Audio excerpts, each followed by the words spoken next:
అప్పుడేంటంటే even I was also looking out for opportunities. చూస్తున్నా అంటే నాకేంటంటే కొంచెం ఒక కన్‌ఫ్యూజన్‌లో ఉన్నానండి అప్పుడు నేను. ఈ పెళ్లి చూపులు వచ్చి బాగా డిస్టర్బ్ చేసిందనమాట ఇండస్ట్రీని. అప్పుడున్న నా ఐడియాలజీస్ వేరు. సడెన్‌గా పెళ్లి చూపులు వచ్చేసరికి ఎవ్రీబడీ వాంటెడ్ అనదర్ పెళ్లి చూపులు అనమాట. అంటే మనం ఏం చెప్పినా కూడా వాళ్ళకి ఎక్కేది కాదు. హ్మ్. వి వాంట్ పెళ్లి చూపులు అనే అనే యాంగిల్‌లో ఉండేవారనమాట అందరూ. సో, అలాంటి టైంలో okay. Do I need to do something like this or should I bring out something else అసలు ఇంకేమైనా ఉన్నాయా? లేదా అసలు కంప్లీట్ ఎక్స్‌పెరిమెంట్ సో, ఈ కన్‌ఫ్యూజన్ నడుస్తున్న టైంలో ప్రసన్న గారు sir director and writer of the movie. ఆయన నన్ను అప్రోచ్ అయ్యి ఈ స్టోరీ చెప్పారు.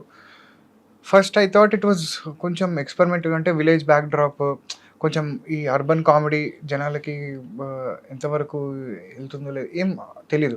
కొంచెం ఏదో వెరైటీగా ఉంది స్టోరీ బట్ చూద్దాంలెండి. ఎందుకులెండి అంటే మనకి ఇలాంటివి అవసరమా అని అడిగా యాక్చువల్‌గా చెప్పాలి అంటే. అప్పుడు ఆయన స్క్రీన్ ప్లే యాడ్ చేసి చెప్పారండి.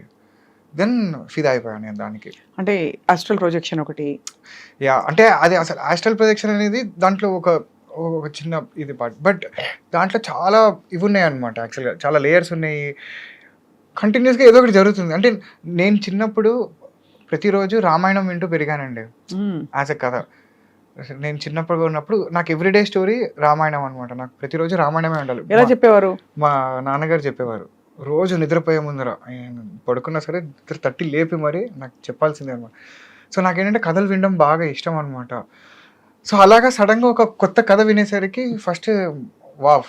ఓకే. ఇదైతే సూపర్. ఇది చేయాల్సిందే అని జెప్పి ఆ రోజు డిసైడ్ అయ్యానండి చేద్దామని.